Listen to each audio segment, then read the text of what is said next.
오늘은 로마서 2장 21절로 29절까지의 말씀을 가지고 죄란 이런 제목으로 함께 하나님 말씀을 나누도록 하겠습니다. 사도 바울은 로마서 1장에서 복음에 대한 정의를 이야기해 줍니다. 그 다음에 연이어서 말하는 주제는 죄에 관련된 이야기입니다. 로마서 1장 18절부터 먼저 이방인의 죄가 무엇인지를 사도 바울이 자세히 설명합니다. 그리고 2장부터는 유대인의 죄가 무엇인지 그것에 대해서 또한 자세히 설명을 하지요. 그러면 왜 사도 바울은 복음에 대한 정의를 말한 이후에 그 다음에 죄에 대해서 이야기를 하는 것일까요? 그것은 죄를 통하여서 로마 교회의 교인들의 시선을 복음으로 향하게 인도하기 위함입니다. 마치 아래로 떨어뜨려서 다시 위를 보게 하듯이 복음이 무엇인지 그 정의를 말한 후에 인간이 빠진 그 죄의 현실에 대해 이야기하므로 로마 교인들을 복음을 향하도록 하는 것이죠. 마치 요요로 비유하자면 요요를 갖고 이렇게 놀이를 할 때 아래로 던지지만 그 힘을 받아서 다시 위로 올라오게 하듯 사도 바울이 지금 로마 교인들에게 죄에 대해서 이야기하므로 그들을 다시 복음으로 튀어오르게 하는 것이죠. 먼저 사도 바울은 이방인의 죄들을 이야기합니다. 이방인들의 죄는 하나님을 알만한 것이 있음에도 불구하고 하나님을 알지 않았고 믿지 않았다는 것입니다. 세상을 살아가면서 충분히 하나님이 계심을 알 수 있음에도 불구하고 하나님을 찾지 않았고 하나님을 믿지 않았던 것, 그것이 바로 이방인들의 죄라고 하는 것이죠. 그러면서도 그들은 스스로 당당하게 또 지혜롭게 자신의 삶을 살아갑니다. 그들은 하나님 없이 사람들 앞에서 자신의 인생을 살지요. 그러나 아무도 없는 밤 홀로 있는 그 방에서 허무와 또 무의미로 어두운 영혼이 되어 잠이 듭니다. 그러나 다시 아침이 되면 지난밤의 허무와 또 무의미는 온데간데 없이 사라지고 하나님 없이 또 자신의 인생을 살아가지요. 자신의 목표를 향해 달려갑니다. 하나님을 생각하며 살지 않으면 사는 대로 생각하는 법입니다. 이방인들의 죄가 바로 그거라고 하는 거죠. 하나님을 생각하며 살지 않고 오히려 그냥 사는 대로 생각하며 살아가는 것, 그것이 바로 이방인들의 죄라고 사도 바울은 말을 합니다. 그러면서 하나님은 이런 이들의 삶을 그럼에도 불구하고 그대로 내버려 두셨다고 사도 바울은 로마서 1장 24절과 26절 그리고 28절에 기록하고 있습니다. 제가 예전에 성경 공부를 따로 할 때는 이 부분을 유기라고 하는 단어로 표현을 했어요. 하나님께서 그냥 그들의 원하는 대로 그냥 놔두셨다는 말씀이죠. 로마서 1장 24절과 26절, 28절 이 부분에 하나님이 내버려 두셨다라고 하는 말씀이 나오는데 그 앞부분에는 그 내버려 둠을 이렇게 수식해 주는 표현들이 나옵니다. 제가 그 부분을 잠시 읽어 드릴게요. 첫 번째 이렇게 기록합니다. 그들을 마음의 정욕대로 더러움에 내버려 두사 그들을 부끄러운 욕심에 내버려 두셨으니. 세 번째로는 하나님께서 그들을 그 상실한 마음대로 내버려 두사 연이 끈에 묶여 있지 않으면 하늘을 날지 못하고 오히려 땅에 떨어지게 됩니다. 그것이 연의 결국이죠. 끈에 묶여져 있지 않은 연의 마지막은 땅에 떨어지는 것입니다. 우리의 욕심을 따라 살아갈 때 우리는 결국 악으로 떨어질 수밖에 없는 것입니다. 스스로 악으로 향해서 걸어가는 것이죠. 이것이 죄의 싹시입니다. 하나님 없는 욕망을 쫓아가면 결국 그것은 절망으로 끝나게 됩니다. 하나님 없는 정욕은 결국 불일 듯한 쾌락으로 이르게 되지요. 하나님 없는 마음은 결국 상실한 마음이 되고 맙니다. 이방인들의 마음이 그들이 하나님 없이 살아가는 그 삶이 바로 이러한 삶이 된다고 말을 하고 있어요. 심지어 그리고 그들은 편을 이루고 또 때를 지어서 하나님을 떠납니다. 이것이 이방인들의 죄라고 사도 바울은 말하고 있습니다.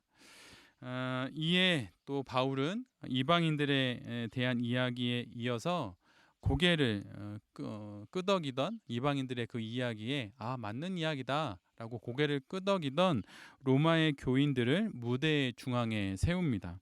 그리고 그들에게 이렇게 말을 하지요. 너희들도 다르지 않다. 이방인들이 하나님을 외면하며 죄를 향해 나아간다면 그리스도인들은 그러한 이방인들을 비판하고 또 자신들의 또 죄와 잘못이 드러나지 않게 교묘하게 포장을 합니다. 그러나 사도 바울이 이것을 간파하고 바로 로마의 교인들을 무대 중앙에 세우게 되지요. 이방인들의 죄를 지적함으로 자신들을 향한 하나님의 주의를 돌릴 수 있다고 생각했던 로마 교인들을 이제는 무대 가운데 세웁니다. 그래서 상대의 티끌을 지적함으로 자신의 들보를 감출 수 있다고 생각했던 로마 교인들을 그들의 삶의 현실들을 그의 죄의 현실들을 직면할 수 있게 만드는 거죠. 사도 바울은 복음 앞에 이방인들이 어느 위치에 있는지를 말합니다. 동시에 복음과 이방인들의 그 죄 앞에 로마 교인들을 세움으로 로마 교인들이 지금 어떠한 죄의 현실 가운데 있는지를 극명하게 드러내 보여줍니다. 더욱이 그들의 손에는 율법이 들려져 있지요. 하나님의 법이 그들의 손에 들려져 있습니다. 이방인들이 온 세상에 드러난 하나님 계심의 증거를 외면함으로 하나님의 내버려둠을 당하고 있다면 로마의 교인들은 그들의 손에 들린 그들이 갖고 있는 하나님의 율법으로 인해서 하나님의 심판을 받습니다. 사도 바울은 다음과 같은 말씀으로 로마의 성도들을 하나님 앞에 세웁니다. 다른 사람을 가르치는 내가 내 자신은 가르치지 아니하느냐. 사실 이 말씀은 이방인들을 두고 저들은 죄인이라 말하고 있는 로마 교인을 향하여서 사도 바울이 한 이야기이지만 사실은 말씀을 전하는 저에게도 또 성도로 살아가는 우리 모두에게도 하나님께서 하시는 말씀입니다. 다른 사람을 가르치는 내가 다른 사람보다 구별되어서 구원받았다고 하는 내가 정작 내 자신은 가르치지 아니하느냐. 로마서는 믿지 않는 사람들에게 쓴 편지가 아닙니다. 로마서는 우리와 같이 예수님을 믿고 있는 사람, 성도들에게 쓴 사도 바울의 편지입니다. 복음과 또 이방인들을 통해 우리를 보게 하는 말씀이지요. 성도들을 향해 주시는, 우리를 향해 주시는 하나님의 말씀입니다. 불가능한 율법 조문의 준수가 아니라 또 칼자국에 지나지 않는 할례가 아니라 하나님이 인정하시는 마음의 할례를 받아야 한다고 사도 바울은 말합니다. 표면적인 그리스도인이 아니라 이면적인 그리스도인이 되어야 한다고, 겉모습의 그리스도인이 아니라 내면적인 그리스도인이 되어야 한다고, 참 그리스도인이 되어야 한다고 사도 바울은 우리에게 말하고 있습니다. 율법 조문과 또 신앙의 규칙들을 지키고 강화함으로써가 아니라 예수님을 믿음으로 성도가 되라고 말합니다. 예수님을 믿음으로 성도가 되라고 말을 합니다. 선지자를 통해 주신 하나님의 약속, 우리 주 예수 그리스도를 믿는 그 존재가 되라고 이야기하는 것이죠. 이 존재가 되지 못하는 것이 바로 죄입니다. 이 존재를 실천으로 대신하려고 하는 것이 죄입니다. 이방인처럼 예수님을 모르는 것이 죄의 현실에 빠져 있는 것이고, 율법 조문을 지킴으로 행위로 구원을 얻을 수 있다고 생각하는 것, 또 그러려고 하는 것이 바로 죄이지요.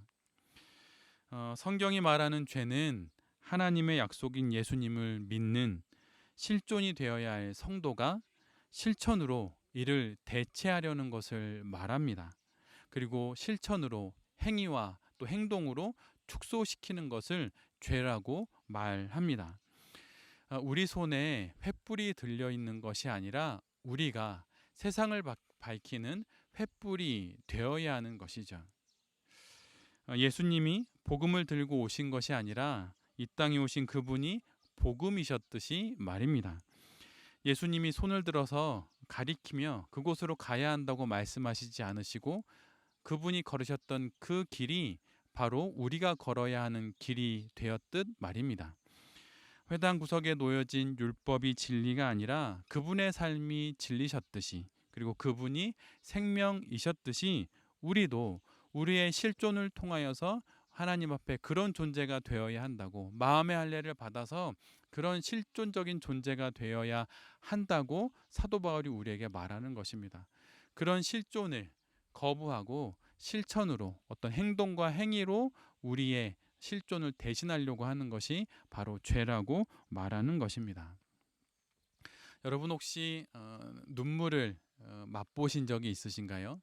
왜 눈물이 짠 것일까요? 그것은 우리가 소금이라고 하는 것을 하나님이 알게 하시는 그분의 선물인 것이죠.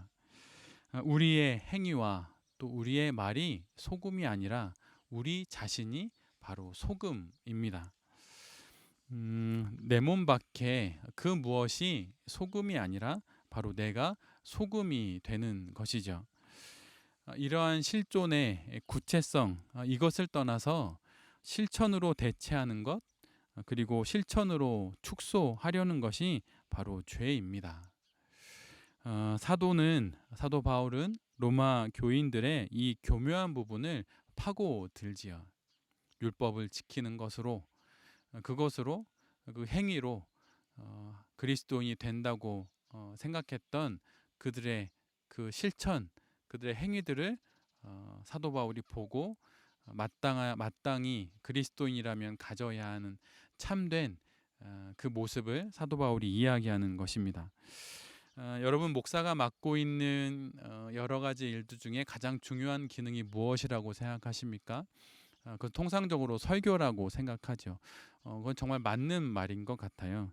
가장 중요한 역할입니다. 왜냐하면 설교를 통하여서 교회를 섬기기 때문이죠. 그러나 설교로 모든 목회를 대체하려는 것은 경계해야 합니다. 왜냐하면 존재가 아닌 기능으로서 교회와 하나님 앞에 서는 그런 위험이 있기 때문이에요. 존재로 불러서 교회 앞에 세워주셨는데, 실존으로 성도들 앞에 하나님께서 세워주셨는데 설교만 잘하면 목회를 잘하고 있는 줄 착각할 수 있기 때문입니다. 그렇다면 목회자만 그런 걸까요? 교회를 섬기고 신앙생활을 하다 보면 헌금하는 것으로 신앙생활을 대신하려는 분들을 종종 보게 됩니다. 많이 헌금하니 교회에서도 또한 주목을 받을 수 있게 되지요. 그런데 헌금은 신앙생활의 작은 일부일 뿐입니다. 그것이 헌신해야 할 성도의 존재를 대신할 수는 없습니다. 헌금하는 것, 그것은 성도라고 하는 존재의 여러 일들 중에 작은 일부이죠. 근데 그 헌금, 그것도 많은 헌금을 하는 것으로 마땅히 존재로서 하나님께 드려야 할 성도의 그 모습을 대신하게 되는 것입니다. 돈이 몸을 대신할 수는 없는 법이죠. 복음의 존재가 되어야 하는 것을 기능과 물질, 또 율법의 준수와 역할의 수행으로 대신하려는 것이 바로 죄입니다. 그런데 자본주의에서는 이런 것들이 잘도 일어나죠. 여러분 한번 생각해 보십시오. 만약 내가 장례를 치르게 되었습니다. 아니면 내가 결혼식을 하게 되었습니다. 그런데 어떤 것이 가장 큰 위로가 되고 가장 큰 축복이 될까요? 그것은 돈을 보내는 것이 아니라 몸이 그곳에 있는 것입니다. 이게 진짜죠. 신앙생활도 마찬가지입니다. 내 몸 밖에, 내 손 안에 들린 헌금이 아닌 분리될 수 없는 내 존재를 헌신하는 것, 이것이 가장 중요합니다. 성경은 실천이 아닌 실존을 말합니다. 성경은 실천이 아닌 실존을 말합니다. 그런데 자꾸 나 아닌 내 몸 밖의 것을 드리려 하지요. 그러다 보면 교만해집니다. 매우 위험해집니다. 왜냐하면 작은 하나로 전체를 대신하려 하기 때문이죠. 예전에 어느 목사님의 설교에서 들었던 예화인데 잠시 한번 이 예화를 들려드렸으면 좋겠습니다. 오래전에 그 목사님이 전도사 시절에 사역을 하는데 그 사역에 있어서 교회의 도움과 또 결정이 필요한 일이 있었다고 합니다. 그런데 마침 전도사님과 친하게 지내는 어느 장로님이 계셨는데 그 장로님이 그 교회의 재정의 거의 절반에 이를 정도로 그렇게 많은 헌금을 하시는 분이었어요. 그래서 그분에게 그 부분을 당회에서 이야기해 주시기를 부탁을 드렸다고 합니다. 그 전도사님이 왜 그 장로님을 찾아갔을까요? 그것은 그분이 교회에서 헌금을 많이 하셔서 힘이 있기 때문이죠. 그런데 그 장로님이 전도사님의 이야기를 다 들으시고 이렇게 이야기를 하셨다고 합니다. 전도사님도 잘 알다시피 제가 교회 헌금을 많이 하지 않습니까? 그런데 제가 헌금을 많이 하는데 말까지 많이 하면 교회에 덕이 되지 않습니다. 그래서 저는 헌금을 하며 한 가지 정한 규칙이 있는데 그것은 무엇이냐면 말을 하지 않기로 한 것입니다. 결국 장로님은 당회에서 그 이야기를 하지 않으셨고 그 일은 다른 방법으로 은혜롭게 풀렸다고 합니다. 이런 조심함이 있어야 합니다. 내 몸 밖에 그 무엇이 내 신앙을 대표하는 일이 없도록 오직 내 실존을 하나님 앞에 온전히 드리고자 살피는 것이 있어야 합니다. 이것이 거룩이죠. 신앙은 실천의 구체성이 아니라 실존의 구체성을 요구합니다. 신앙은 어떤 구체적인 실천을 요구하는 것이 아니라 구체적인 실존을 요구해요. 잘못해서 문제가 아니라 잘못돼서 문제이죠. 소위 잘못했습니다 이런 게 아니라 잘못됐습니다라고 말하는 거예요. 우리가 많이 들었다시피 doing 그것이 문제가 아니라 being 존재가 문제인 것이죠. 그런데 이것을 뒤집는 것이 바로 죄입니다. 실존은 모르겠고 헌금 많이 하고 교회 행사에 열심히 참석하고 교회 일로 바쁘고 이런 것으로 대체하려는 것이 2000년 전 율법을 지킴으로 하나님을 믿는다고 여겼던 그리스도인들의 모습이지요. 실존의 구체성으로 사는 것이 어렵습니다. 정말 어렵지요. 그리고 아주 지난한 과정이 필요합니다. 그래서 이를 떠나서 실천으로, 돈으로, 말로 또는 행동으로 그래서 자꾸 그것으로 기능과 또 효과로 신앙을 대체하려고 합니다. 그러면서 그러지 못한 또 이방인들을 또 평가하게 되는 것이죠. 우리는 보통 죄를 어떤 수준 아니면 어떤 일에 도달하지 못했거나 어떤 일을 이행하지 못한 것 그래서 그런 것에 대한 불이행으로 보통 이해를 합니다. 그래서 불이행했고 또는 부족했던 것을 죄라고 생각하지요. 그러나 성경이 말하는 죄는 실천에 관한 것이 아니라 실존에 관한 것이에요. 이게 가장 먼저입니다. 우리는 자꾸 신앙을 몸 밖에 두려 합니다. 나의 존재 밖에 두려 하죠. 그래서 나와 분리하려 합니다. 그러나 하나님은 그 신앙을 우리 존재 안으로 가지고 들어오게 하셔서 언제 그리고 어디서나 그리스도인으로 존재케 하십니다.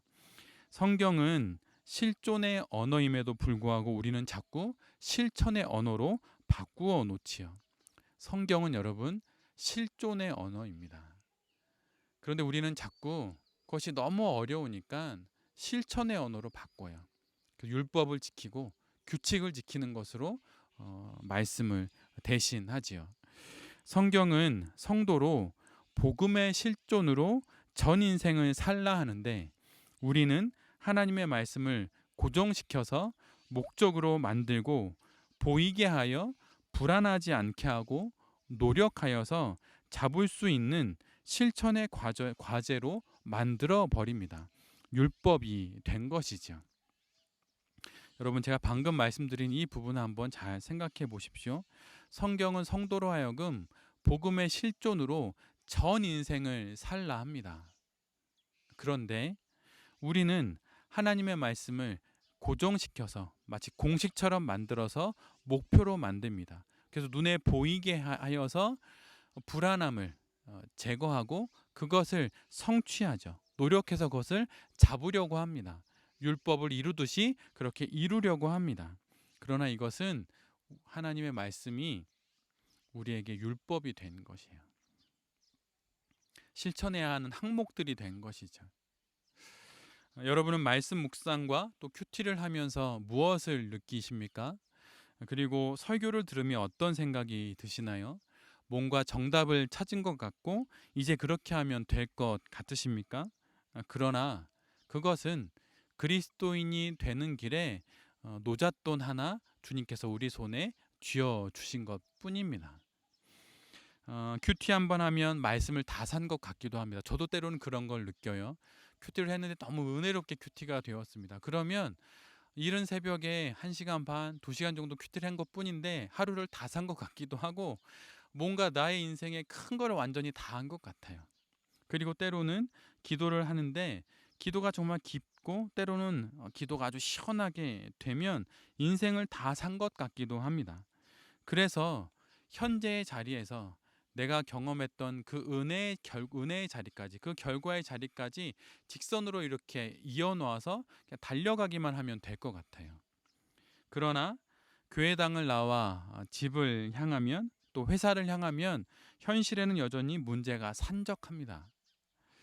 욥기, 그리고 전도서, 그리고 잠언과 시편은 성도인 우리가 걸어가는 길이 직선이 아니라 곡선이라는 것을 우리에게 일깨워 줍니다. 고난이 있고 허무가 있고 삶의 희노애락이 있는 현실을 복음의 실존이 되어서 지나야 함을 이야기해 주는 것이죠.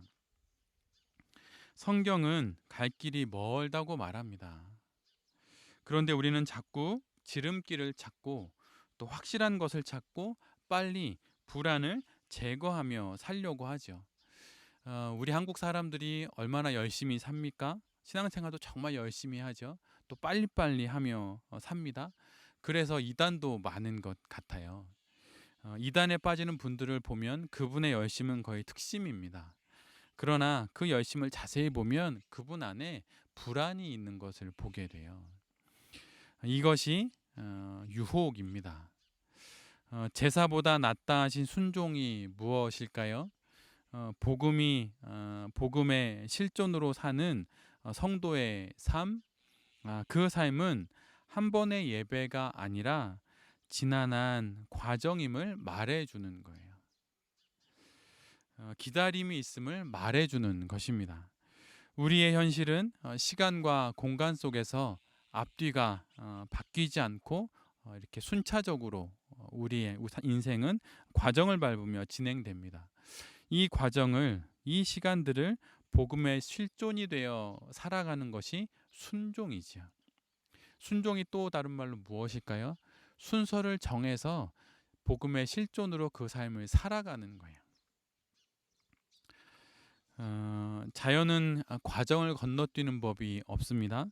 일확천금 이런 것은 신앙의 세계에는 없지요. 그러나 우리가 사는 자본주의에는 이런 것이 있어요.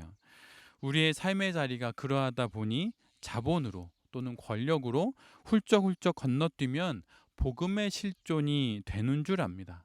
헌금 많이 하고 또는 직분을 갖고 그러면 훌쩍훌쩍 나의 실존을 건너뛰어서 무엇인가 복음의 실존이 되는 줄로 착각합니다. 그래서 교인인데 헌금을 많이 하면 신앙이 좋은 줄 알아요. 교인인데 사회적인 지위가 높으면 신앙이 좋은 줄 압니다. 교인인데 정의로우면 신앙이 좋은 줄 알아요. 그러나 결코 그렇지가 않습니다. 뿌리가 문제이지 열매가 문제가 아닙니다. 복음의 실존으로 살면 복음에 어울리는 열매는 자연히 맺게 되어 있어요. 그런데 뿌리는 모르겠고 그럴듯한 열매는 따고 싶으니 애꿎게 열매만 자꾸 달달 볶는 거죠. 열매도 또 나도 힘들 뿐입니다. 그러다 안 되면 플라스틱 열매 같은 걸 달아 놓는 거죠. 가끔 여러분 지방을 가거나 그러면 이렇게 진짜 사과나무 같은데 자세히 가보면 플라스틱으로 만든 사과나무와 또 사과 열매를 보게 되는 경우가 있지 않습니까? 바로 그런 것처럼 말이죠. 그러나 그런 것들은 향기도 없고 생명도 없는 모형에 지나지 않습니다. 진리에 대해 궁금했던 여러분 빌라도의 이야기를 잘 아실 것입니다. 그런데 그 이야기는 무엇을 말하는 것인가요? 뿌리는 모르겠고 열매만 찾는 것이 바로 빌라도의 모습입니다. 지금 자신 앞에 복음의 실존이신 예수님이 계심에도 불구하고 또 그분이 사신 현실이 뻔히 있는데도 불구하고 그는 열매만 찾습니다. 그럴듯한 손에 쥘 진리만을 찾지요.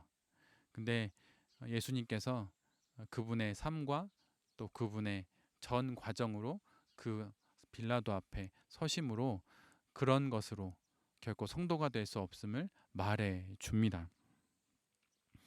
세상에서 가장 늦게에도 좋은 것이 여러분은 무엇이라고 생각하세요? 그것은 사람에 대한 평가입니다.